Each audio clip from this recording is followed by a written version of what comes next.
background in the non-object end of the spectrum of the visual arts. I'm wondering, perhaps you can clarify some of this for us. Well, I'm not quite certain what the gentle fellow from California was trying to say, but to me it's really quite simple. It's no secret that Mr. Hiuni is a first-rate narcissist, of the best kind, surely, but nevertheless completely self-absorbed. The way I figure it, he was simply tired of taking a back seat to his art. He wanted to be, how should I put it, directly implicated in his work. And I mean, why not? The bloke's gorgeous. But anyway, as a traditional visual artist, you make something, and then this something, this object that you've made, gets the attention. And, you know, he couldn't stand for that. He'll be second to no one, or thing for that matter. And I mean, bloody hell, I mean, let's face it, the man needs attention, and I say, let's give it to him. Is that what it comes down to, attention? I mean, what about art? What about meaning and content and form?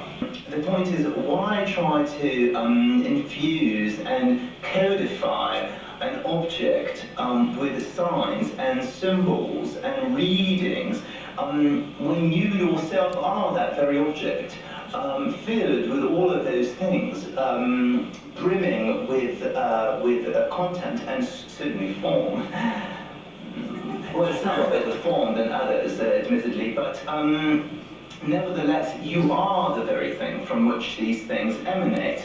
If you insist on transferring those powers to an inanimate object, by all means, I'm just saying that you have the choice. And this is the choice that Hiuni has made? I think so. Like many, I think he realized that an object becomes a second-hand experience, while its makeup is really the real thing. I believe that is the valid premise, or at least the solid point of departure for artists like Hiuni, who are using their bodies, their gestures, themselves as raw material for their art. Let me bring in Mr. Baleen, our last guest tonight from Jerusalem. I'm curious, seeing as though Hiuni is an ex-national, to hear what your opinion is on the whole thing. How do you weigh the merits of his art? I think he should come back to Israel. He belongs here. I beg your pardon? He should return to Israel. Don't you think he'd be a bit out of place there? This is his homeland. Yes, but the army and all that, I mean, what would he do? Join the performance art unit? What? What is this performance? Is this where everybody is naked and singing like a chicken? Well, yes, something like that. Mr. Baleen, try, if you can, as an impartial observer, to shed some light on Hiuni's aesthetic evolution. I believe he is confused. I believe his art suffers because of this. We would like to help him. We would like to have him back so that he can fulfill himself spiritually as well as artistically. We would like him to paint a mural of doves on the new civic building in Haifa.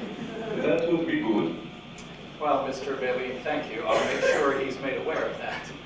And I believe we're fresh out of time. I'd like to thank you all tonight for your time and your insights. Shimon Baleen in Jerusalem tonight.